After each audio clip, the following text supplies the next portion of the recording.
जगत सारा क्षणिक है और आत्मा एक नित्य है। आत्मा का अनुभव बस एकमात्र नित्य है।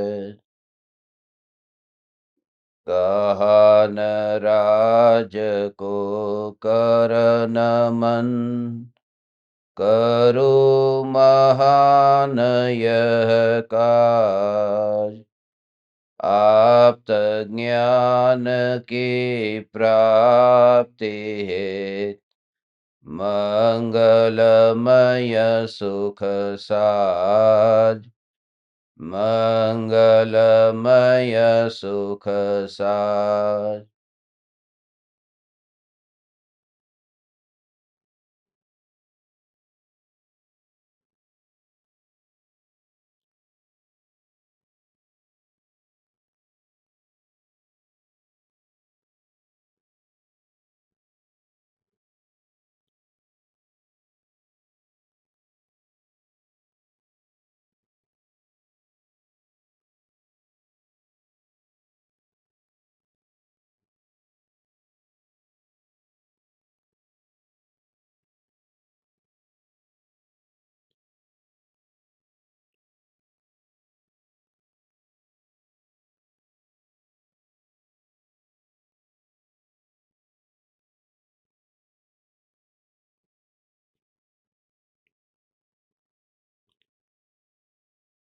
चैतन्य स्वभावी भगवान आत्मा ही चैतन्य समयसार है।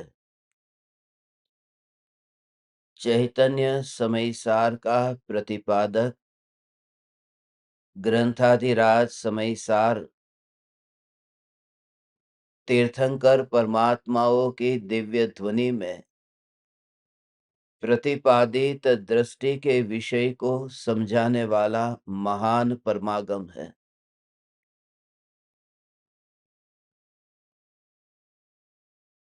अब तक 12 गाथाओं पर अपनी चर्चा हो चुकी है। आचार्य जयसेन जी के मत अनुसार संक्षिप्त रुचि वाले जीवों के लिए समयसार पूर्ण हो चुका है। इसलिए आज इस 13वीं गाथा पर जो सत्संग प्रारंभ हो रहा है और आप सभी को देख कर के मुझे इसलिए प्रसन्नता हो रही है कि आप सिर्फ संक्षिप्त रुचि वाले जीव नहीं हैं। वरना 12 गाथा सुन कर के अपना मोबाइल, लैपटॉप बंद करके बैठ जाते। ये जो आप अभी और आगे सुनने की भावना भाते हैं, वह आपके भीतर में चैतन्य तत्व को समझने की गहरी जिज्ञासा बता रही है। आज 13वीं गाथा में नव तत्वों का स्वरूप भूतार्थ नई से कैसे जानना होता है और सम्यक दर्शन क्या है, इसके गहरे राज समझने वाले हैं। अब तक 12 गाथाओं में जो चर्चा हुई है, उस 12वीं गाथा के अंत में जो बात कही थी, उसी से ही यहाँ 13वीं गाथा में शुरुआत की है। आज हम अंतिम बार 1 से 12 गाथा का पुनरावर्तन करेंगे। फिर अगली बार से नहीं करेंगे। अगली बार से फिर 1 से 12 का अब आपको पूरा भाव समझ लेना है। पहली गाथा में वंदितु सव्व सिद्धे कहकर अनंत सिद्ध परमात्माओं को वंदन करके, अनंत सिद्ध परमात्माओं को साक्षी रख करके समय पाहुड़ की रचना की प्रतिज्ञा की थी। दूसरी गाथा में समय शब्द का अर्थ, समय सार का अर्थ, समय के दो भेद, स्वसमय और परसमय, कर्म के प्रदेशों पर स्थित है वह परसमय है, और जो ज्ञान चारित्र, दर्शन ज्ञान चारित्र के स्वरूप में, स्वभाव में स्थित है वह स्वसमय है। तीसरी गाथा में कहा कि जो समय है वह लोक में सर्वत्र सुंदर है, क्योंकि एकत्व निश्चयगत समय किसी पर से मिला नहीं है। ऐसा स्वतंत्र सत्ता स्वरूप समय लोक में सर्वत्र सुंदर है। चौथी गाथा में कहा कि ऐसा समय हमें कहाँ सुनने को मिलता है। काम भोग बंधन की कथा इस जीव ने पूर्व में अनंत बार सुनी, परिचय में आई, अनुभव में आई, इसलिए दुर्लभ नहीं है, सुलभ है। मगर भगवान आत्मा की बात न कभी सुनी, न परिचय में आई, न अनुभव में आई, इसलिए दुर्लभ है। यह भगवान आत्मा तीन प्रकार से समझाया।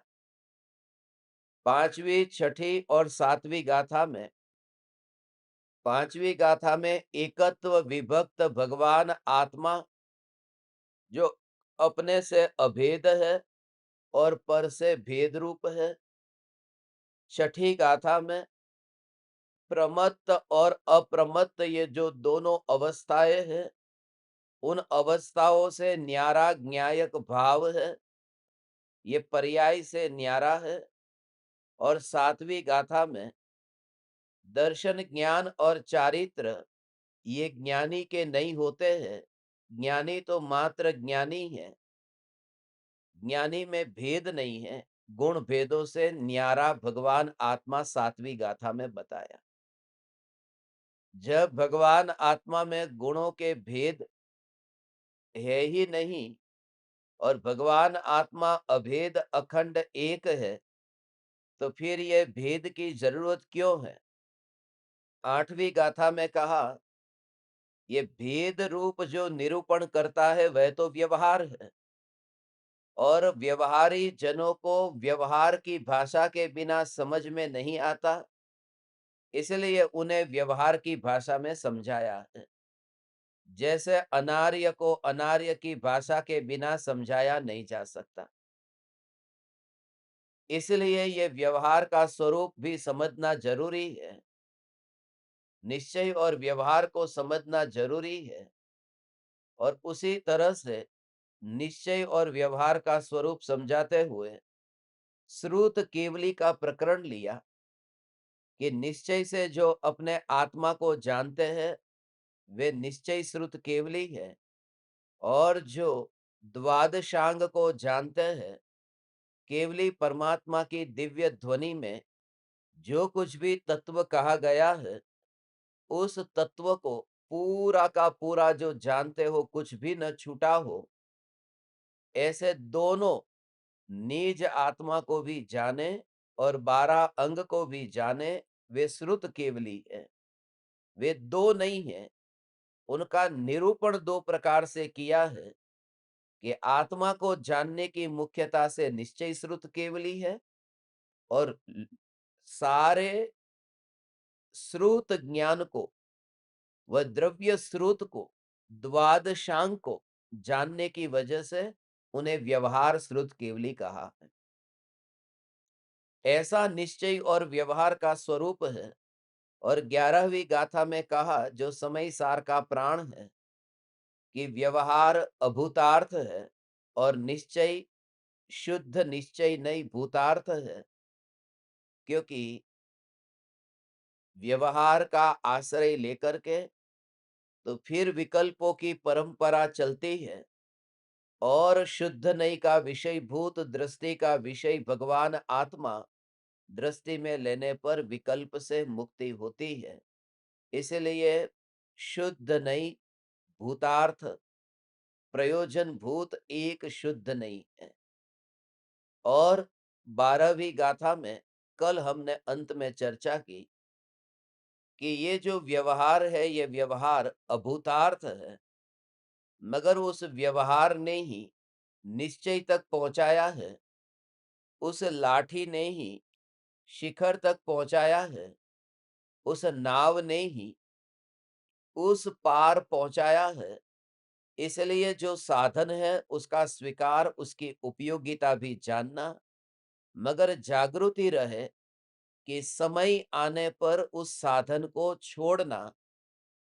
नाव में यात्रा करना, नाव में यात्रा करना, सामने किनारा आए तो नाव से उतर जाना, मगर इस नाव ने मुझे इस किनारे तक पहुंचाया है, ऐसा मान करके नाव को सिर पर उठा उठा करके मत घूमना। किनारा आ गया, अपना प्रयोजन सिद्ध हुआ।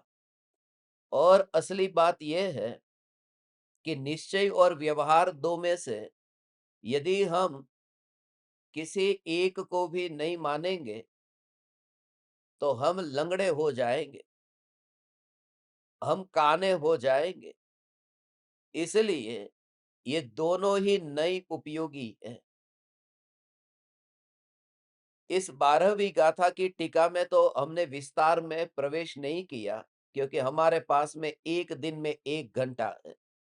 और जिस एक एक गाथा पर 8-8 दिन तक, 10-10 दिन तक गुरुदेव के सत्संग हुए हो, उन गाथाओं को एक दिन में 1 घंटे में लेना ये बहुत कठिन काम है। फिर भी हम प्रयास करते हैं।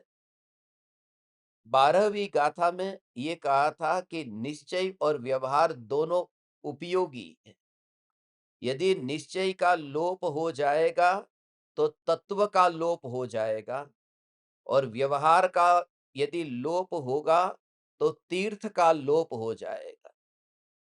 व्यवहार का निषेध कर देंगे तो तीर्थ रहेगा कैसे? और व्यवहार का अर्थ, वो जो तीर्थ है, वो तीर्थ का अर्थ सम्यक शिखर और गिरनार नहीं है। वो तीर्थ का अर्थ ये वितराग वाणी है। ये जो द्वादशांगी वाणी है, ये तीर्थ है। हम तीर्थंकर कहते हैं ना, वो तीर्थंकर इसलिए थोड़ी कहते हैं महावीर भगवान तीर्थंकर है, आदिनाथ भगवान तीर्थंकर है, अब नेमिनाथ भगवान तीर्थंकर है। तो क्या नेमिनाथ भगवान ने गिरनार का पर्वत बनाया है? वो तीर्थ को करते हैं, वे तीर्थंकर है। तो वो पहाड़ को तो बाहर से कहने से तीर्थ कहा है, वास्तव में तो वो जो दिव्य ध्वनि है, वो जो दिव्य ध्वनि, जिस दिव्य ध्वनि को सुन करके अंतर में उतार करके जो जीव तीर जाते हैं, वह दिव्य ध्वनि तीर्थ है। और उस तीर्थ के जो दाता है, उन्हें तीर्थंकर कहते हैं। तो इस प्रकार से ये न तो निश्चय का लोप करना, न व्यवहार का। निश्चय व्यवहार दोनों ही आवश्यक है अपनी अपनी भूमिका के अनुसार। अब आज से हम 13वीं गाथा में आज प्रवेश करते हैं। अब आपको मैं रोज इसका सार नहीं कहूंगा, आपको इसको अपने हृदय में अब धारण कर लेना है। अभी 13वीं गाथा है, गाथा को पढ़ते हैं।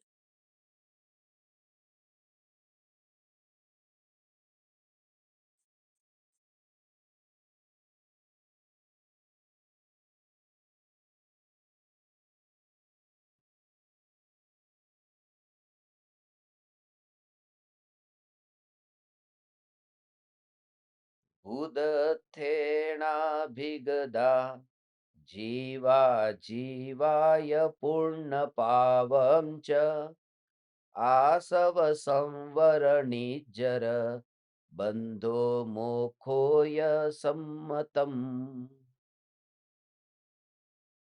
भूतार्थ से जाने हुए जीव, अजीव, पुण्य, पाप, आश्रव, संवर, निर्जरा, बंध और मोक्ष, ये नव तत्व ही सम्यक दर्शन है। यह गाथा भी समय सार की छठी गाथा जैसे लोकप्रिय है, समय सार आते ही। ऐसे ही समय सार की चुनिंदा गाथाओं में से ये एक गाथा है। इसमें नव तत्व के नाम बताए। देखिए, इसमें क्या कहा कि भूतार्थ नई से जाने हुए जीव, भूतार्थ नई से जाने हुए जीव अजीव, पुण्य पाप, आश्रव, संवर, निर्जरा, बंध और मोक्ष, ये नव तत्व सम्यक दर्शन है। इसके संबंध में ये जो गाथा में नव तत्व के नाम लिखे हैं ना, वास्तव में तो नव तत्व जो है, उन नव तत्वों में तो जीव अजीव ये पहले, उसके बाद में जीव अजीव, पुण्य पाप, फिर आश्रव, बंध, संवर, निर्जरा और मोक्ष। समझ में आ रहा है? तत्वार सूत्र में जो तत्व के नाम बताए ना, जीवा, जीवाश्रव, बंध, संवर, निर्जरा, मोक्षास तत्वम, तो वहां तो जीव के बाद अजीव लिया, फिर आश्रव लिया, फिर आश्रव के बाद तात्कालिक बंध लिया। मगर यहां ऐसा नहीं किया। ये इसका राज समझने जैसा है कि यहां नव तत्व के नाम जो गाथा में, मूल गाथा में लिखे हैं ना, ये मूल गाथा में ही देखो, बुध थेना भिगदा, उसके बाद में ये जीवा जीवा, य पुण्य पावम च, यहां तक तो ठीक है कि जीव अजीव, पुण्य पाप। मगर फिर आश्रव और बंध नहीं कहा, आश्रव, संवर, निज्जर, बंधो, मोखो य सम्मतम। ये कुछ लोग इसका क्या अर्थ करते हैं, जो पांडित्य सीख करके बैठे हैं वहां पर उसका ऐसा अर्थ करते हैं कि जो कवि होते हैं उनको कवि को प्रास बिठाने के लिए इन शब्दों को आगे पीछे करना पड़ता है, क्योंकि ऊपर के शब्द में कुछ कमी हो, नीचे में, ऊपर में उसके व्याकरण के नियम के अनुसार ह्रस्व दीर्घ, तो उसके नियम के अनुसार प्रास बिठाना पड़ता है। मगर आचार्य कुंद देव ने इस गाथा का जो ये क्रम रखा है, तो नव तत्वों का क्रम इस गाथा में वो जानबूझ करके रखा गया है। क्यों? क्योंकि ये समयसार पूरा नाटक की शैली में लिखा गया है। ये नाटक है, और नाटक इसलिए तो अमृतचंद्र आचार्य स्वयं ही इस समय सार को नाटक कहते हैं। नाटक क्यों कहा? क्योंकि नाटक में ये रूप धारण करके, जैसे मंच पर अलग अलग प्रकार के रूप धारण करके लोग आते हैं, पात्र आते हैं ना, ऐसे ही ये समय सार नाटक है। और ये नाटक वास्तव में ये असली रूप नहीं है, जितने भी ये भेद बताए। इसलिए ये आज बात समझना है। देखो कि ये नाटक में क्या होता है, जोड़े होते हैं, दो दो के जोड़े में नाटक होता है। तो नाटक में जैसे दो जोड़े सामने आए हैं, यहाँ पर जोड़े बनाने थे, चार जोड़े बनाने थे। तो कैसे जोड़े बनाए हैं? पहले जीवा जीवा कह के जीव अजीव का जोड़ा, फिर पुण्य पावम कह के पुण्य पाप का जोड़ा, फिर आश्रव और संवर का जोड़ा, और बंध मोक्ष का जोड़ा। ये तो ये तत्व तो 9 है, तो चार जोड़े बनेंगे तो एक तो अकेला रहेगा ना। तो ये जीव अजीव का पहला जोड़ा, पुण्य पाप का दूसरा जोड़ा, आश्रव संवर का तीसरा जोड़ा, और बंध मोक्ष का चौथा जोड़ा। और आगे समय सार में जो अधिकार भी लिखे हैं ना आचार्य कुंद देव ने, मूल वो अधिकार के क्रम भी इस प्रकार से है। पहले जीव अजीव अधिकार, उसके बाद में उसका विशेष करके कर्ता कर्म अधिकार लिखा, फिर पुण्य पाप अधिकार, फिर आश्रव संवर ये अधिकार, फिर निर्जरा, फिर बंध, फिर मोक्ष, और फिर सर्व विशुद्धि ज्ञान अधिकार। जो दो अधिकार लिखे हैं वो नव तत्व में नहीं आते हैं। जीव अजीव के बाद में जो कर्ता कर्म अधिकार है वो नव तत्व में नहीं आता, क्योंकि जीव अजीव संबंधी जो भूल होती है उसमें एकत्व बुद्धि और ममत्व बुद्धि, कर्तृत्व बुद्धि और भोक्तृत्व बुद्धि की भूल होती है। तो एकत्व और ममत्व बुद्धि का वर्णन तो जीव अजीव अधिकार में बता दिया। उसमें ही कर्ता कर्म और भोक्ता भोग्य का वर्णन कर सकते थे। मगर आचार्य कुंतकुंत देव ने अलग से गाथा लिखी, 76 गाथा। 415 गाथाओं में से 76 गाथा कर्ता कर्म अधिकार में लिखी है। माने आचार्य कुंतकुंत देव की दृष्टि में यह बात कितनी दृढ़ थी कि जगत के जीव इस कर्ता कर्म के बारे में इतनी बड़ी भूल करते हैं, इसलिए इसके ऊपर पूरा अधिकार लिखा जाना चाहिए। इसलिए जीव और अजीव में ही वो बात शामिल हो सकती थी, मगर नहीं करके उन्होंने पूरा अधिकार लिखा। और सर्वविशुद्ध ज्ञान अधिकार भी अंत में लिखा, चूंकि वह नव तत्व में नहीं आता है, मगर वो शुद्ध चैतन्य तत्व की अनुभूति का जो निचोड़ है, जो सार है, वो उन्होंने एक सर्वविशुद्धि ज्ञान अधिकार में समझा दिया। तो इस तरह से ये समय सार में, ये नाटक की शैली में ये लिखा गया, ये जो ग्रंथ है, देखो इसमें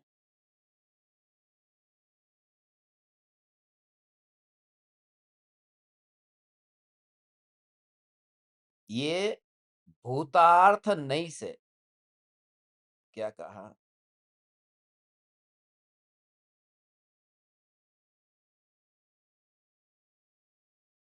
भूतार्थ से, भूतार्थ माने भूतार्थ नहीं से, भूतार्थ नहीं से, शुद्ध नहीं से। वो कहा था ना, भूतार्थ है, शुद्ध नहीं भूतार्थ है, और व्यवहार नहीं अभूतार्थ है। तो शुद्ध नहीं से जाने हुए ये नव तत्व ही सम्यक दर्शन है।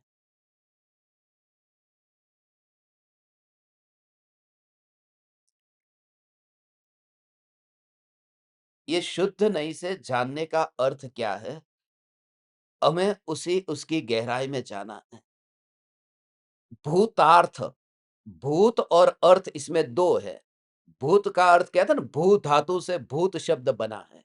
जैसा वस्तु का स्वरूप है, ऐसा उसे भूत कहते हैं, यथार्थ। और उससे ही जिसका प्रयोजन है, उसी का नाम है भूतार्थ। जिसको उस वस्तु स्वरूप से, जैसा वस्तु का स्वरूप है, उस वस्तु स्वरूप से ही जिसका प्रयोजन है। इसलिए छह ढाला में, मोक्ष मार्ग प्रकाशक में एक शब्द का उपयोग हुआ है, प्रयोजन भूत तत्व। तो प्रयोजन भूत का दूसरा नाम भूतार्थ है। तो वहां पर प्रयोजन आगे है और भूत पीछे। तो भूत तो आ गया है, और प्रयोजन माने अर्थ। उससे क्या प्रयोजन है, उससे क्या अर्थ है हमारा। तो भूतार्थ का ही दूसरा नाम प्रयोजन भूत है। इसलिए ये जो शब्द बना है ना, ये बात बहुत समझने जैसी है। गुरुदेव को जो मानने वाले लोग हैं, गुरुदेव को जो फॉलो करते हैं, हम उन्हें कहते हैं ना मुमुक्षु है, मुमुक्षु। मगर वो मुमुक्षु कहना ये बहुत बड़ी कमजोरी है। मुमुक्षु नहीं, इसलिए वो आत्मार्थी है। इसलिए आत्मार्थी नाम जो दिया, मुमुक्षु नहीं कहा। आत्मार्थी के लक्षण बताए ना, उसमें मुमुक्षुता आ जाती है। मगर जोर आत्मार्थी पर दिया है, मुमुक्षु पर नहीं। क्योंकि आत्मार्थी में भी दो शब्द है और मुमुक्षु में भी दो शब्द है। आत्मार्थी में आत्मा है, मुमुक्षु में मोक्ष है। अब मोक्ष ऊंचा है कि आत्मा ऊंचा है? हाँ? और वो जो है, वहां पर मोक्ष की इच्छा, इच्छा बड़ी है कि प्रयोजन बड़ा है? तो मोक्ष की इच्छा और आत्मा का प्रयोजन, समझ में आया ना? इसलिए ये आत्मार्थी, कृपालु देव ने भी ये आत्मार्थी के लक्षण बताए। ये समय सार की गहरी छाप है। ऐसे हम पढ़ेंगे तो पता नहीं चलता भगवान कि ये आत्मसिद्धि शास्त्र में कृपालु देव ने ये मतार्थी और आत्मार्थी शब्द का उपयोग क्यों किया। ये समय सार में जो मूल गाथा में ये जो प्रयोजन भूत कहा, उसका भाव बताया। इसलिए आप मुमुक्षु होना चाहते हैं कि आत्मार्थी? आत्मार्थी में महिमा जानना, मैं आत्मार्थी हूं। इसलिए जब ज्ञान दीपक प्रज्वलन आत्म साधना प्रारंभ हुई थी ना, तो सबसे पहले जब 142 लक्षण लिखे जाने वाले थे, तो उसमें पहला लक्षण आत्मार्थी लिखा था, मुमुक्षु नहीं लिखा। और उसमें बा को चुना था कि पहला बा का नाम है आत्मार्थी। वो एक मूल प्रयोजन हमारा आत्मार्थ से है और कुछ भी नहीं। मोक्ष मिलेगा तो मिलेगा, उसकी इच्छा भी हम नहीं करते। और कहां जाएगा नहीं मिलेगा तो? जिसे आत्मा से प्रयोजन है उसको मोक्ष नहीं मिलेगा तो किसको मिलेगा? मोक्ष से प्रयोजन है उसको तो निगोद मिलता है, मोक्ष नहीं मिलता। मोक्ष से प्रयोजन वाले को तो पर्याय में रस होने से पर्याय दृष्टि का फल निगोद में जाना पड़ता है। इसलिए मैं मुमुक्षु, वो सभा में बोलते हैं ना, मुमुक्षु भाइयों तथा बहनों,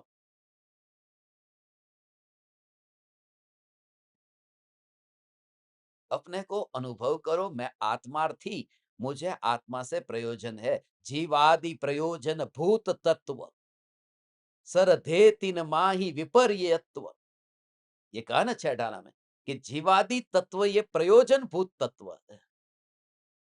और ये तत्वार सूत्र में भी वो तत्व के जो नाम बताए कि तत्वार्थ श्रद्धानम सम्यक दर्शनम, वो भी 7 तत्व के जो नाम बताए वो निश्चय सम्यक दर्शन की परिभाषा है। ये 9 तत्व को भूतार्थ नहीं से जानना, इसका नाम सम्यक दर्शन है। माने 9 तत्वों में व्याप्त, यदि आप ऐसा चश्मा पहन लेंगे, ज्ञान का चश्मा पहनेंगे, तो 9 तत्वों में 9 तत्व नहीं दिखाई देंगे, एक ज्ञान ही दिखाई देगा। इसलिए भूतार्थ नहीं, माने वो भूतार्थ नहीं के चश्मे, ऐसा। वस्तु अलग-अलग प्रकार की है। अब एक एक व्यक्ति सामने जो है, सामने सफेद रंग की वस्तु है, काले रंग की वस्तु है, पीले रंग की वस्तु है। अब वस्तु तो अलग-अलग भेद वाली है ना, मगर एक व्यक्ति ऐसा कि जिसने अब हरे रंग के चश्मे पहन लिए, तो हरे रंग के चश्मे पहन करके देखता है तो उसे क्या दिखाई देता है? उसे सब में हरा, हरा, हरा दिखाई देता है, काला भी हरा दिखाई देता है, पीला भी हरा दिखाई देता है। तो कहते हैं कि भूतार्थ नहीं का चश्मा जिसने पहन लिया है, वो नवे 9 तत्वों को वो जानेगा तो भी वो चैतन्य को ही जानता है, इसलिए सम्यक दर्शन है। ये 9 तत्व सारी दुनिया को जानने पर भी ज्ञानी अपने ज्ञान को ही जानता है और इसी का नाम सम्यक दर्शन है। ये कथन करने की पद्धति है, निश्चय और व्यवहार। जो श्रुत केवली में वर्णन आया था ना, कि निश्चय श्रुत केवली कौन है? कि जो अपने आत्मा को जानता है वह निश्चय श्रुत केवली है। और 12 अंग को जानते वो व्यवहार श्रुत केवली है। मगर यहाँ अलग बात है कि जो एक आत्मा को जानता है वह निश्चय से, वह निश्चय से ज्ञानी है। और जो 9 तत्वों को जानता है वो व्यवहार से ज्ञानी है। वो 12 अंक के बदले में यहाँ पर 9 तत्व कहा। मगर यदि वो 9 तत्वों को ही निश्चय से जानता है तो सारभूत बात उसने निकाल ली, अर्थात उसने अपने आत्मा को ही जाना है 9 तत्वों में। वो जो मूल उसके अंदर वो ज्योति ही उसे दिखाई देती है और कुछ नहीं दिखाई देता।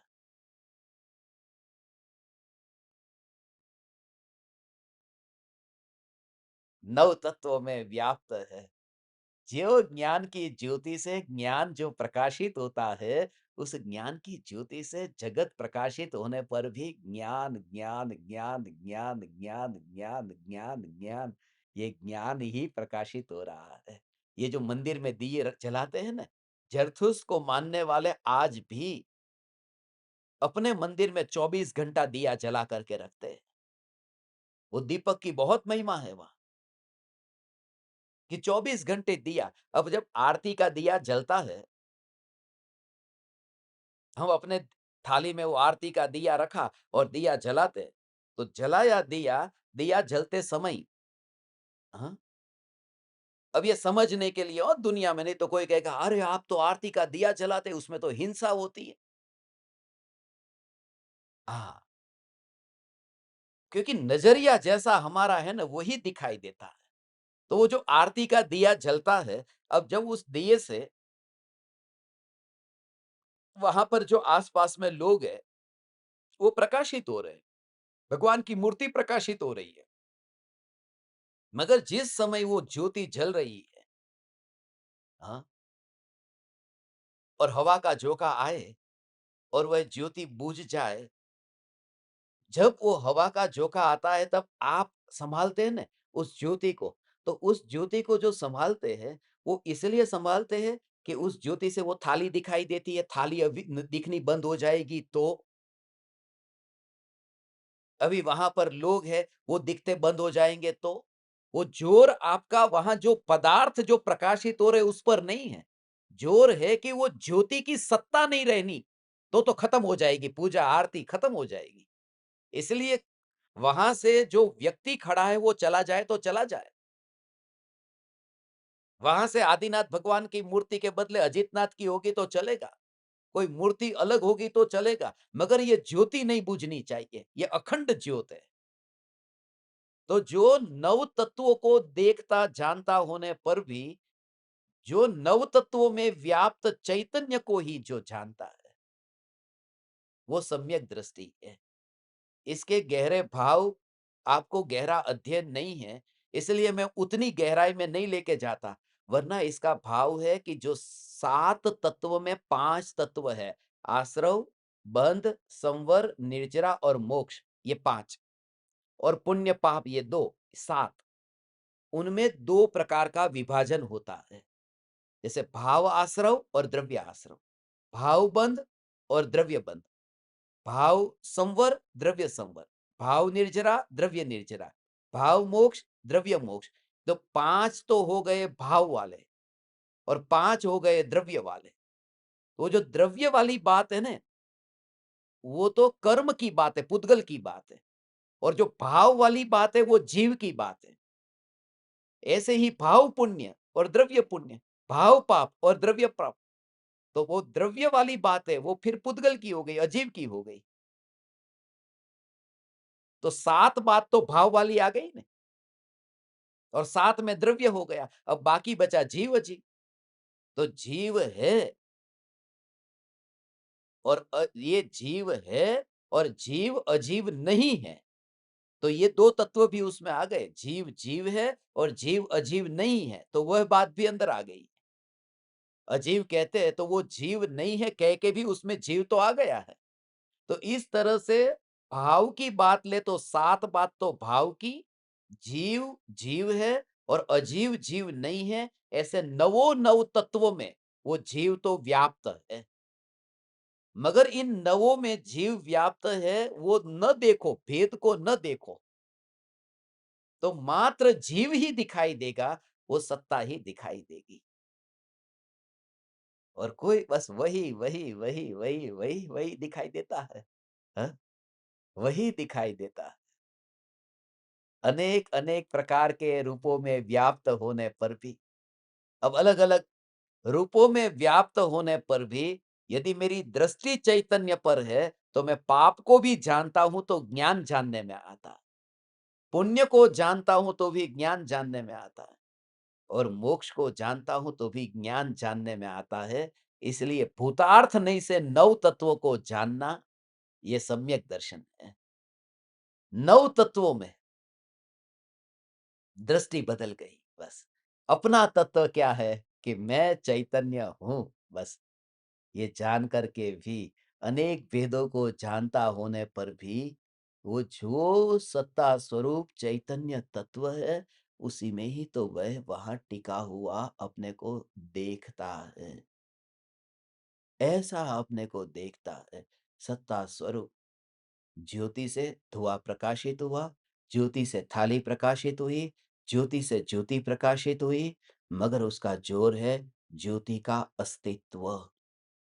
प्रकाशित होना अलग बात है, और अस्तित्व, ऐसे ही मैं सत्ता स्वरूप भगवान आत्मा हूं। ये भेद से अभेद में आना है। ये भेद कहने के लिए कहे हैं, वास्तव में भूतार्थ नहीं आगे लिख दिया ना। वो यही बताता है कि चैतन्य तत्व, बस एकमात्र चैतन्य तत्व कि दृष्टि, उसकी और दृष्टि, ये सम्यक दर्शन है। क्योंकि वो सार जो है, वही तो है। मैं क्या लेकर के आया कि मैं उस छाछ में से जो सारभूत था वह लेकर के आया। अब छाछ में सारभूत है वह लेकर के आया ये कहो, या फिर मैं मक्खन लेकर आया ये कहो, बात तो एक ही है। तो भूतार्थ नहीं से नव तत्व को जानना, इसका मतलब एक चैतन्य को जानना, क्योंकि वो भूतार्थ नहीं में वो सार की बात बता रहे हैं कि नव तत्व के सार को समझ लेना।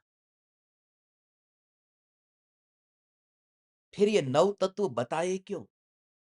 नव तत्व इसलिए बताए, स्वयंभू रमण समुद्र में ऐसे मछलियां हैं जो सम्यक दृष्टि मछली, और खाली सम्यक दृष्टि नहीं, अणुव्रति, पांचवें गुण स्थान वर्ती मछली, और वे हजारों मछलियां वहां पर, और सम्यक दर्शन हो, और उनको ये नव तत्व के नाम याद है, उनको ये सब भेद प्रभेद पता है, उन्होंने 13वीं गाथा पढ़ी समय सार की। इसलिए मैं आप परमात्माओं से एक बात खास कहता हूं, यदि इन भेदों को यदि तुम याद नहीं रख सकते तो भी निराश मत होना। ये तो उनके लिए है जिनके पास में इतनी बुद्धि ज्यादा है और फालतू में खर्च करते हैं। उनकी बुद्धि को वहां व्यर्थ में खर्च न करे, उसके लिए यहाँ उसकी बुद्धि को लगाने को कहा है। बाकी तुम निराश मत होना यदि तुम्हारा बुढ़ापा आ गया और सात तत्व के नौ तत्व के नाम भी तुम्हें याद नहीं रहते हो तो तुम्हारा सम्यक दर्शन नहीं रुकेगा, नहीं अटकेगा। मगर मुझे इसमें से एक भी ज्ञान दीपक साधक ऐसा नहीं दिखाई देता जिसके पास में 2 नंबर की ज्यादा बुद्धि नहीं हो। दुनिया भर में सब जगह बुद्धि चलती है,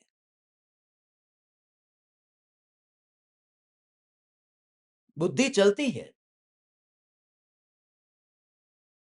अब 100 रुपये की नोट हाथ में आएगी या 500 की हाथ में आएगी, वो पता चलता है, और समय सार समझने में तकलीफ हो रही है। वो बुद्धि वहां पर है कि नहीं? अमेरिका में एक व्यक्ति था, वो व्यक्ति वो रास्ते पर भीख मांगता था, भीख मांगते मांगते वो करोड़पति कैसे हुआ कि जब कोई उसको $100 देने, एक हाथ से $100 देगा, दूसरे हाथ से $1 देगा, तो वो $100 कभी नहीं लेता, वो $1 ही लेता था। वो ऐसा पागल होता था। एक बार किसी ने $100 की वो पूरी गड़ी होती है ना, वो पूरे बंडल पूरा दिया, और एक हाथ में फिर $1 दिया, उसने $1 ही लिया।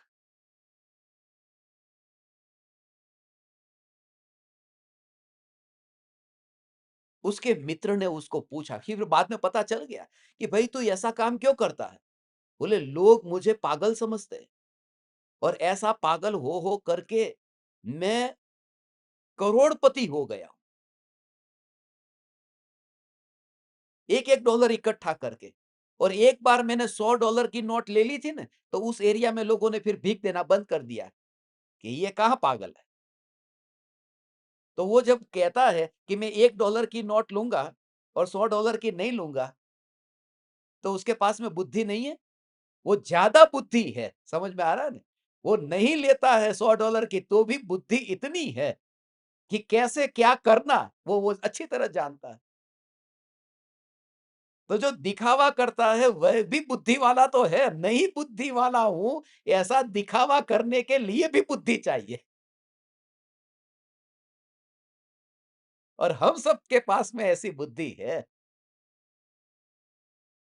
इसलिए ये नौ तत्व के नाम भेद के साथ में बता करके कहा, ये नौ तत्व की सच्ची श्रद्धा, सच्ची श्रद्धा माने भूतार्थ नहीं से जाने हुए नौ तत्व सम्यक दर्शन है। ये सम्यक दर्शन, दृष्टि बदल गई, नौ पर नहीं रही। एक एक समय में बदल गई दृष्टि। अब मैं आपको एक बात कहूं, भगवान, हे चैतन्य परमात्मा, एक एक एक बाप है, उस बाप के पास में 3 करोड़ रुपए हैं, और उसके 2 बेटे हैं। तो दोनों बेटे के पास में कितना कितना पैसा जाएगा? 1.5 करोड़ जाएगा ना। अब दोनों भाई बैठे हैं, 1.5 करोड़ के मालिक है ना। और तभी उसकी पत्नी उसकी मां अस्पताल में थी और वहां से समाचार आया कि आपको पुत्र रत्न की प्राप्ति हुई है। वो पिताजी को समाचार मिला। अब दो बेटे भी पास में हैं। अब उन्होंने क्या माना, वो कितने के मालिक हो गए? 1 करोड़ के हो गए। अब कितने दिन लग गए उनको ये मानने में? कुछ नहीं। एक बार कान में ये बात पड़ी और श्रद्धा बदल गई। समझ में आ रहा? वो श्रद्धा के बदलने में, दृष्टि के बदलने में देर नहीं लगती है। मैं एक का मालिक हूं, तो तू भी एक का ही मालिक है। नहीं, तू स्वयं एक है। उस श्रद्धा के लिए टाइम नहीं लगेगा। तू फिक्र क्यों करता है? समय सार पूरा होने से पहले सम्यक दर्शन की गारंटी देने वाली ये गाथा है। मगर उसके लिए दीवानगी चाहिए।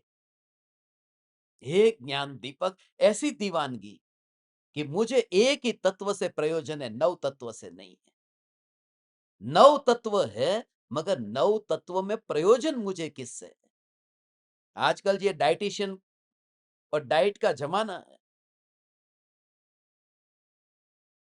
तो उसमें सब देखा जाता है कि आपको शरीर को सब वस्तु ठीक मिल रही है कि नहीं।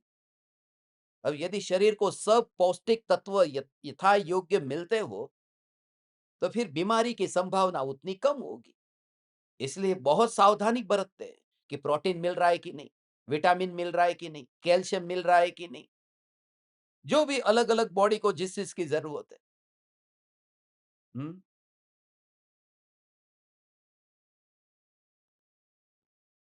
अब आपने उड़द की दाल खाई और आपने मूंग की दाल खाई, आपने चने की दाल खाई। अब जब आप मूंग की दाल खाते हो और डॉक्टर ने कहा है कि आपको प्रोटीन की जरूरत है, तो कोई भी दाल आप खाओ, जिस दाल से प्रोटीन मिलता है, उस समय आपको दाल का विकल्प नहीं है। वो खाते हैं, वो प्रोटीन को लक्ष्य में रखते हैं, दाल को नहीं। समझ में आ रहा है कि शरीर को वो प्रोटीन चाहिए ना, विटामिन चाहिए ना। वो संतरा खा रहा हूं या नींबू खा रहा हूं, उससे लेना देना नहीं है। विटामिन सी मिल रहा है कि नहीं। समझ में आए? ये संतरा, ये नींबू, ये संतरा नींबू की तरह है। पुण्य पाप, आश्रव बन संवर निजरा मोक्ष, ये संतरा है, ये नींबू है, ये मौसमी है। मगर उसमें जो व्याप्त जो तत्व है, वो विटामिन सी है। विटामिन सी माने चैतन्य।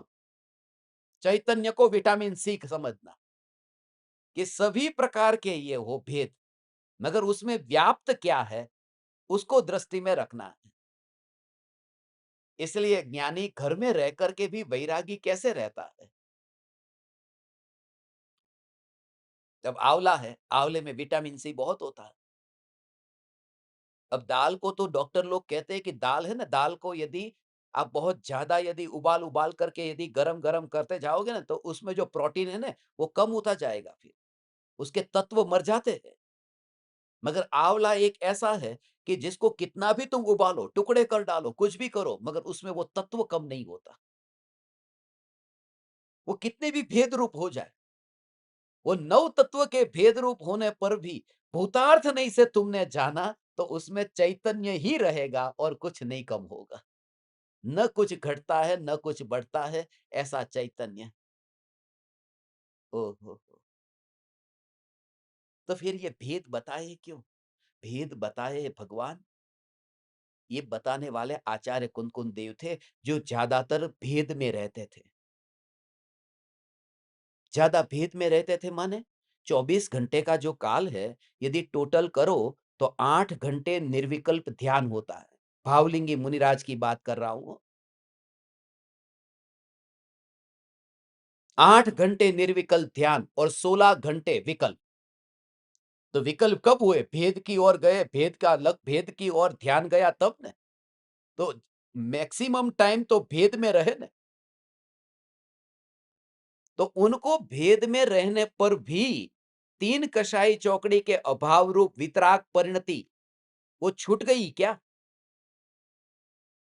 वो मुनि तो मुनि ही रहे न, वो वितरागी मुनि रहे न।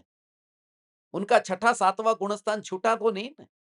वो नमे नमो लोये सव साहुणम रहे ने, तो ज्यादातर समय भेद में जाने पर भी जिनकी परिणति गंदी तो नहीं हो गई ने, तो फिर तू भेद से इतनी नफरत क्यों करता है? तू भेद में रहते हुए भी दृष्टि अभेद पर रख, तो ये भेद तेरे लिए कुछ करने वाले नहीं है। ऐसी ये 13वीं गाथा। ये पूरा तीर्थंकर परमात्मा, ये 24 तीर्थंकरों में यदि तुम भूतार्थ नहीं से देखो, तो कुछ नहीं, सिर्फ चैतन्य ही दिखता है। एक ही दिखता है। हाँ?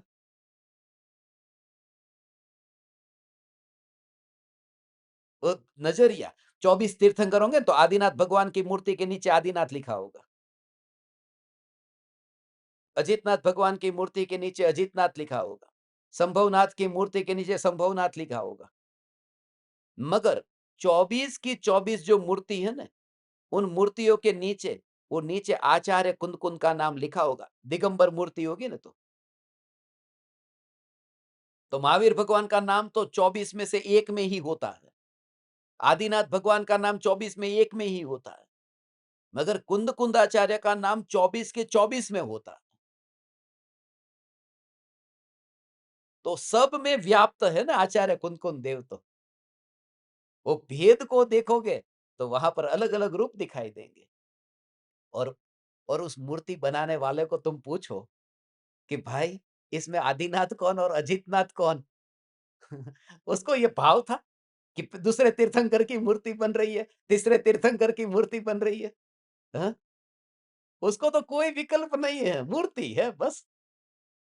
तो ये भेद को नजर में रखे तो भेद दिखता है, और अभेद को नजर में रखो तो भेद में भी अभेद ही दिखता है। इसलिए इस दुनिया से मैं किसी से नफरत करता ही नहीं, तू ऐसी मस्ती में रह। मुझे किसी से कोई शिकायत नहीं है। ये नव तत्व के भेद से मेरी शिकायत नहीं है, क्योंकि मैं नव तत्व में ज्ञान ज्ञान ज्ञान को ही देखता हूँ बस। ऐसा ही है। अलग अलग धातु हो, वो अलग अलग धातु के ऊपर अब सोने का गिलेट कर दिया, अब नीचे 9 प्रकार की धातु है। अब वो 9 में यदि सोने का गिलेट है तो सब में क्या दिखता है? सोना सोना सोना ही दिखता है। हाँ? ऐसे ही तो लोग उल्लू बनाते हैं। पार्टी में कोई गया, वो सोने का गहना पहन करके, कोई ये पूछता है कि गिलेट वाला है कि असली है? अंदर कौन-सा तत्व होगा? हाँ? असली सोना है कि नकली है, वो भी कौन पूछता है? साचू छे के बगसराનું છે? हमारे गुजरात में बगसरा का सोना एक आता है, बिल्कुल सोने जैसा ही लगेगा। सोने से भी ज्यादा चमकता हुआ। और समझना कि ज्यादा चमकती हुई वस्तु सस्ती ही होती है, और पुद्गल चमकता है इसलिए तो सस्ता है। जीव कभी चमकता नहीं है क्योंकि वह अरूपी है।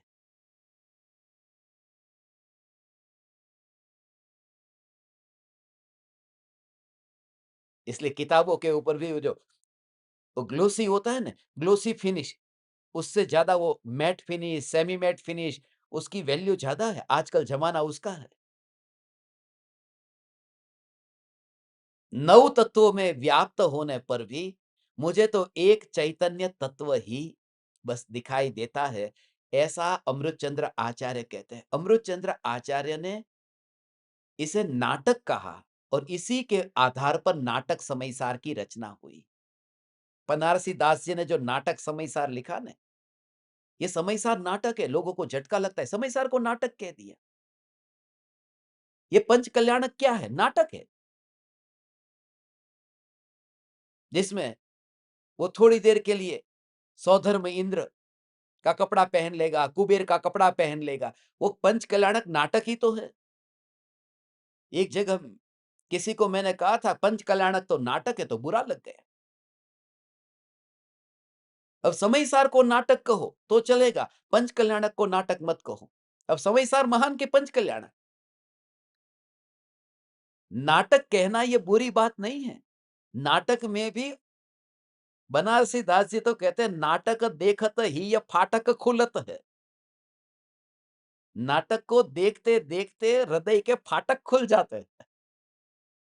ऐसा, नाटक शब्द ही ये कहता है, न प्लस अटक इज़ नाटक। जिसमें अटकना नहीं है उसे ही नाटक कहते हैं। अटक मत। वो शब्द के अंदर भाव छुपा हुआ है ना, मगर हम समझते कहाँ है। हम कहते हैं हम होटल जाते हैं, होटल जाते हैं। अरे होटल जाते हैं, होटल के अंदर ये भाव छुपा हुआ है ना, कि हो सके तो टल, इसका नाम होटल।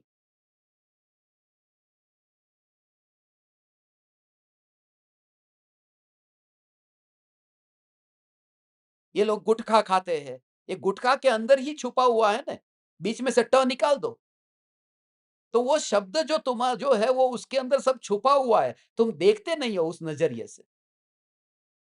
वो खाने की चीज़ है, वो पीने की चीज़ है।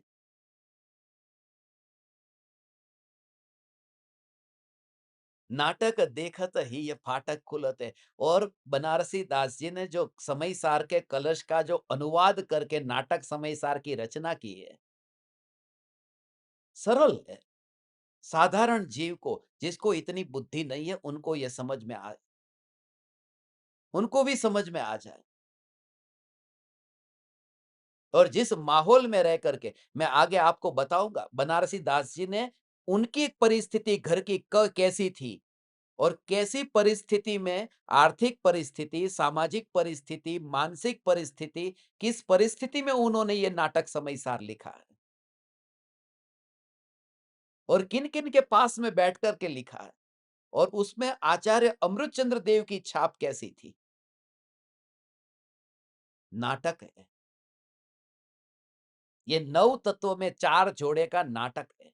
नाटक को नाटक के रूप में देखो, असली मत देखो, बस। वो कहते हैं ना, एक गाँव में सब लोग झूठ बोलने लगे, तो फिर गाँव के मुखिया ने ऐसा विचार किया कि नाटक कराया जाए राजा हरिश्चंद्र का। मगर नाटक में राजा हरिश्चंद्र बने कौन? सब झूठ बोलने वाले, एक आध तो कोई सच बोलने वाला हो। तो फिर मुखिया ने चुना कि जो कम झूठ बोलने वाला है उसको चलो राजा हरिश्चंद्र बनाते हैं। तो बना दिया, और वहां पर नाटक चालू हुआ। थोड़ी देर के बाद में वो राजा राजा थे, राजा के बाद में फिर वो रंक हो गए। तो सब देखने वाले की आंख में आंसू, मगर एक महिला नहीं रो रही है। तो ये महिला का स्वभाव होता है, वो खुद भी रोती है और देखती भी रहती है दूसरी कौन रो रही है या नहीं रो रही। तो उस महिला के आस-पास में 2 महिला थी, वो नहीं रो रही, वो रो रही थी, और ये बीच वाली रो नहीं रही।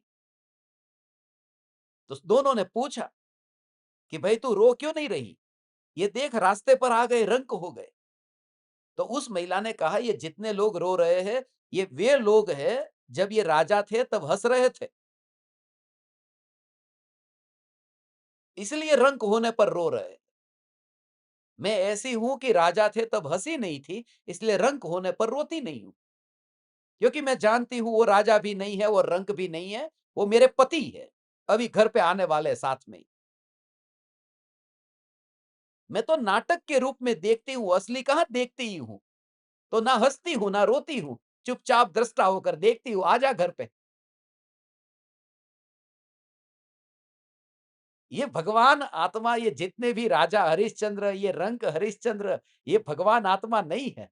भगवान आत्मा तो भगवान आत्मा ही है, बस। जिसका किसी के साथ में कोई संबंध नहीं है। 9 तत्वों में व्याप्त होने पर भी जिसने अपने स्वभाव को नहीं छोड़ा, वो एक रूप रहा। क्योंकि अशुद्धता मिश्रण से होती है, और एकत्व पने को जो प्राप्त है वहां मलिनता होती नहीं। स्वभाव को किसी पर की जरूरत नहीं। स्वभाव, इसलिए पानी का स्वभाव है, और आग का स्वभाव, आग का स्वभाव क्या है? आग का स्वभाव जलाने का, और पानी का स्वभाव ठंडा करने का। पानी है, पानी आग को बुझा देता है कि नहीं? गरम गरम पानी होगा तो भी आग को बुझा देगा। पानी का स्वभाव है ठंडा करने का, और अग्नि का स्वभाव है गरम करने का, पानी को गरम करने का। पानी को भी अग्नि गर्म कर देती। जिसका स्वभाव ठंडा है, उसको भी अग्नि गर्म कर देती। और जिसका स्वभाव गर्म है, पानी उसको भी ठंडा कर देता। मगर इन दोनों में महान कौन है मालूम है? एक जगह सम्मेलन हो रहा था कि इन दोनों में किसका स्वभाव ज्यादा महान है। कि ज्यादा महान स्वभाव जो है ना, वो पानी का है, अग्नि का नहीं। क्योंकि अग्नि को यदि पानी को गर्म करना है ना, तो बीच में बर्तन चाहिए। बिना बर्तन का वो अग्नि बिना बर्तन की पानी को गर्म कैसे करेगी? मगर पानी को कुछ ठंडा करना है तो किसी की जरूरत नहीं है, सीधा ही अग्नि के ऊपर गिरे और ठंडी हो जाएगी। पानी को किसी के अवलंबन की जरूरत नहीं है। तो मैं ऐसा चैतन्य स्वरूप हूं, पर के अवलंबन के बिना ही चैतन्यमय हूं। मैं, मेरी शक्ति, मेरा वैभव किसी और के कारण नहीं है। हमें तो नौ तत्व के नाम भी नहीं पता था, मगर ये नौ तत्व के विशेष जितना भी डिटेल बताया, वो डिटेल इसलिए ही बताया है भगवान। अहोभाव आए। मेडिकल की दुकान पर जाकर मैंने एक कैप्सूल मांगा। उस कैप्सूल का मैंने दाम पूछा कि इसका कितना? उसने कहा 1 रुपया। अब वो ग्रीन कलर का कैप्सूल था, 1 रुपया का। मैंने कहा ये दूसरे की दुकान में तो 10 पैसे का मिलता है। उस समय मिलता था गाँव में। ये तो दूसरी दुकान में 10 पैसे का मिलता है, आप 1 रुपये का बेचते हैं। फिर उसने बताया कि वो जो 10 पैसे का बिकता है ना, उसमें खाली राख होती है। और ये जो 1 रुपये का है, उसके अंदर स्वर्ण भस्म, उसका मटेरियल। अच्छा, तो फिर ले ले 1 रुपया। ऊपर-ऊपर से देखा न तो महिमा नहीं आई, अंदर खोल के देखा तो फिर महिमा आई कि उसमें क्या भरा। ऐसे ही भगवान आत्मा को खाली अभेद-अभेद बताते तो अहोभाव नहीं आता, इसलिए उसको खोल करके बताते हैं। उसको भेद करके बताते हैं कि इसमें ज्ञान है, इसमें दर्शन है, इसमें चारित्र है। ऐसा जो भगवान आत्मा, ये भेद की जरूरत इसके लिए है भगवान। निश्चय और व्यवहार, ये दोनों की जरूरत है। निश्चय का लोप हो जाएगा तो तत्व का लोप हो जाएगा, और व्यवहार का लोप हो जाएगा तो तीर्थ का लोप हो जाएगा। ये जिनवाणी माँ, ये तीर्थ है। कितना व्यवहार बताया है, हम एकांतवादी होकर के बैठ गए। बस आत्मा का हित करो, आत्मा का हित करो। अरे भगवान, ये भाव आए बिना नहीं रहता। आज समय सार जो है ना, समय सार आचार्य कुंदकुंद देव ने एक कॉपी लिखी थी, मगर उसके बाद में ताड़ के पान पर उसकी नकल कितनी लिखी गई। कृपालु देव ने तो एक बार आत्मसिद्धि लिखी, मगर 4 कॉपी फिर हुई ना एक में से। वो 4 जीवों को दी ना, तो एक में से 4 नकल हुई कि नहीं? तो समय सार की 100 से ज्यादा कॉपी उसके बाद में फिर लिखी गई थी। मगर हमारे गुरुजी वो इतिहास बताते ना, पैर के नीचे जमीन खिसक जाए। वो कहते थे कि ये जो समय सार है, उस समय सार के ऊपर चाय बनाई गई है, उस समय सार के ऊपर रोटी पकाई गई है। क्योंकि ताड़ के पान को दक्षिण भारत के अंदर उसको जला करके उसके ऊपर उसको ईंधन की तरह उपयोग किया है। उनको क्या लेना देना समय सार क्या है? उनके लिए तो बस पत्ते हैं, जला दो और उसके ऊपर चाय बना दो। इतने ग्रंथ हमारे नष्ट हुए, ये बचे हुए तो कुछ है। इसलिए जो कहते हैं ना कि ये आत्मसिद्धि शास्त्र ऐसे देशों में पहुंचा करके लाभ क्या है, तुम्हें पता नहीं है। कोई एकाध देश में कोई एकाध कॉपी उनको पढ़ने के लिए तो दे ही नहीं रहा हूं, क्योंकि पता है कि कौन पढ़ेगा। हर एक बात पढ़ने के लिए नहीं होती। जो सोनगढ़ के अंदर जो परमागम मंदिर में समय सार लिखा गया है, जो टंकोत्कीर्ण दीवार के ऊपर, वो पढ़ने के लिए लिखा गया है। कौन जाता है वहां पढ़ने ऊपर, दीवार के ऊपर? तो पढ़ने के लिए नहीं है कि बरसों के बाद भी यदि दीवार गिर जाए, भूकंप आ जाए, प्रलय आ जाए, तो वो वाणी सुरक्षित रहे। ताड़ के पान, ऐसे ही ताम्रपत्र पर, तांबे के पान के ऊपर उसे टंकोत्कीर्ण करके जमीन में गड़ाते। कौन वहां जमीन में पड़ेगा? कि ये वाणी, ये तीर्थ है। तीर्थ की सुरक्षा का भाव आए बिना नहीं रहता, इसलिए कृपालु देव की वाणी को पूरी पृथ्वी पर और पहुंचाना है। हमसे तो जितना हो सका देश-देश में लोगों को लगता है कि वहां घूमना-फिरना उससे क्या मतलब है? तुम्हें पता नहीं है, एक बार जाओ तो पता चले। 18 घंटे, 20 घंटे विमान में बैठो, फिर 20 घंटे आगे नॉर्थ अमेरिका से साउथ अमेरिका जाओ, फिर ये वहां से वहां से फिर वापिस आओ। 4 दिन के अंदर तुम जब 60-60 घंटे विमान में 70 घंटे विमान में बैठ कर के जाना-आना हो न, तो पता चलेगा। मगर भाव है कि सारी पृथ्वी में ये वाणी सुरक्षित रहे और ये भाव का कर्ता न्यायक नहीं है, ये दृष्टि में हो और यथा योग्य व्यवहार भी हो। ये बैलेंस दोनों का कल कोई पूछ रहा था ना, ये निश्चय व्यवहार का बैलेंस,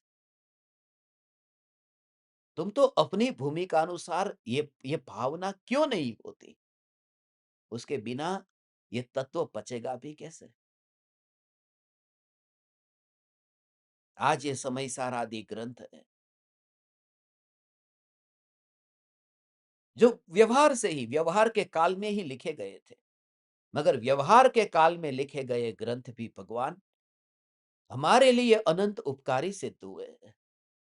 इसलिए ये जागृति बस यथार्थ रूप से भेद को जानना और भेद को जान करके भी भेद के गहरे स्वरूप को समझना। खाली भेद भेद भेद जान लिया नहीं, भेद को डिटेल में समझोगे तो पता चलेगा कि जीव क्या है, अजीव क्या है, पुण्य क्या है, तो भेद ज्ञान करने में उपयोगी होगा।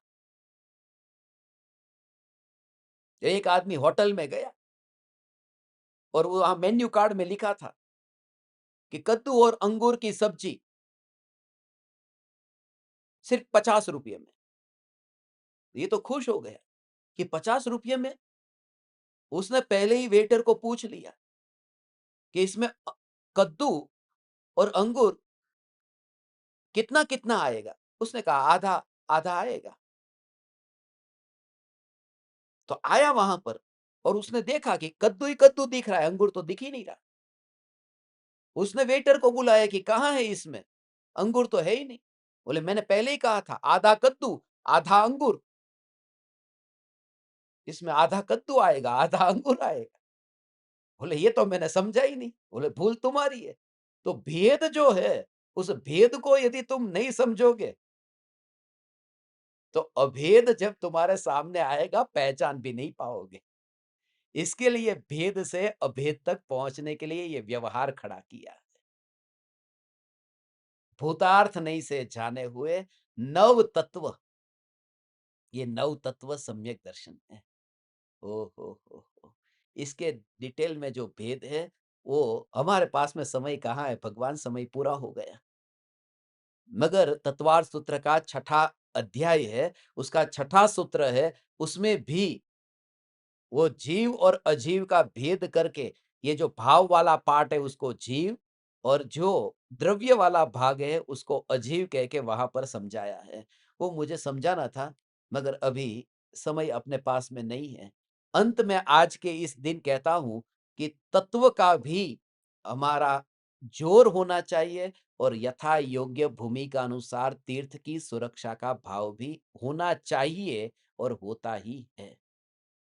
आप सभी को उस दिन जो नहीं थे उनको फिर से दोबारा कहता हूं, यह ग्रंथाधिराज समय सार आप सभी के समय सार और समय सार के साथ साथ में आत्म सिद्धि शास्त्र, ये दो शास्त्र आप सब अपने अपने बैंक के लॉकर में रखेंगे। किसने रख दिया? किसी ने?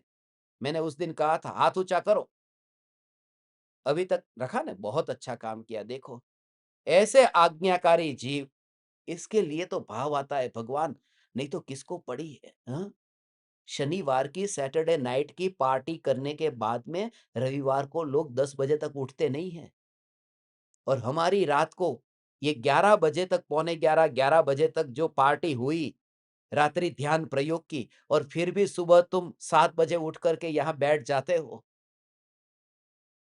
ऐसे आज्ञाकारी जीवों के लिए ये जीवन भगवान ऐसा लगता है हम जितना साथ में रह करके सत्संग करें, भेद ज्ञान करें और अंतर में उसके भाव को ग्रहण कर देहातीत हो जाए।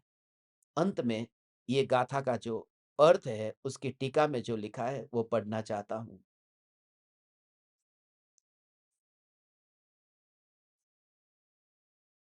अगर 9 अलग अलग धातु पर सोना चढ़ाया जाए तो वे सभी ऐसी दिखेगी मानो वे सोना हो। इसी प्रकार आत्मा का ज्ञान 9 तत्वों को जानता है, उनमें आत्मा का ज्ञान ही व्यक्त होता है। वे सब ऐसे दिखाई देंगे मानो वे एक ज्ञान ही है। व्यक्ति को प्रत्येक दर्पण में अपना ही चेहरा दिखाई देता है। ऐसे ही ज्ञानी ज्ञान में जानने में आते समस्त ज्ञेयों में अपने आत्मा को जानते हैं। समझ में आया ना? ये सभी ज्ञेय, कोई भी ज्ञेय हो, उन ज्ञेयों को जानने के काल में अपने आत्मा को जानते हैं। वो नीम की लकड़ी हो, बबूल की लकड़ी हो, चंदन की लकड़ी हो, जब उसको छुआ तब न मैंने नीम को छुआ, न चंदन को छुआ, न बबूल को छुआ, मैंने अग्नि को छुआ। वो स्वभाव की स्पर्शना होती है तब भेद दिखाई ही नहीं देते। इसलिए भेद से भागना नहीं है, भेद में अनुभव में जो आ रहा है उसी को ही समझ लेना है, उसे ही दृष्टि में लेना है। यह ज्ञान ही अनुभव में आ रहा है जब यहाँ 9 तत्व है ही नहीं। 9 तत्वों को जानने रूप परिणमित ज्ञान में भी ज्ञान ही जानने में आ रहा है, क्योंकि ज्ञान की उस समय की व्यक्त पर्याय जो है वही जानने में आ रही है। उस ज्ञान की व्यक्त पर्याय में ज्ञान जानने में आता है। ये ज्ञान की सत्ता, वहां क्षेत्र का भेद नहीं। ये नीम की अग्नि ऐसा भेद नहीं, ये बबूल की, ये चंदन की ऐसा भेद नहीं। ये अग्नि अग्नि, और वहां ये भेद भी नहीं है। सुबह की अग्नि, दोपहर की अग्नि, शाम की अग्नि, भारत की अग्नि, अमेरिका की अग्नि, भरत क्षेत्र की, विदेश क्षेत्र की अग्नि, ये स्वभाव। बस एक समय में ऐसे ही दृष्टि पलट जाएगी। भगवान, आप इसी प्रकार का प्रयोग करना आज के दिन, कि जो कुछ भी जानने में आ रहा है उसमें ये ज्योति ही व्यक्त हो रही है, ये ज्ञान ही व्यक्त हो रहा है। ये तीर्थंकर 24 तीर्थंकर परमात्मा की दिव्य ध्वनि का सार कहा। ये 24वें तीर्थंकर और 11वें गणधर, 11 गणधर थे ना, आज 24/11 का दिन है। 24वें तीर्थंकर और 11 गणधर के जोड़ी का दिन है भगवान। इसलिए ये तीर्थंकर की तीर्थ की बात कहने का भाव आया। 13वें गुणस्थान में ये बात कही थी। ये गाथा भी हमारी 13 है। और नवकार मंत्र में महावीर भगवान को नमस्कार करते हैं। इसमें 9 तत्व की बात है। ये पूरा गहरा राज है। 13वीं गाथा भी आज आनी थी 24/11 के दिन, क्योंकि 24 - 11 = 13। ये 13 नंबर की गाथा आज के दिन ही आनी थी। मैं आप समस्त परमात्माओं को मेरे हृदय के अंतःकरण से प्रणाम करता हूँ। अनंत अनंत प्रणाम, अनंत अनंत वंदन। चैतन्य समय सार, चैतन्य समय सार, चैतन्य समय सार।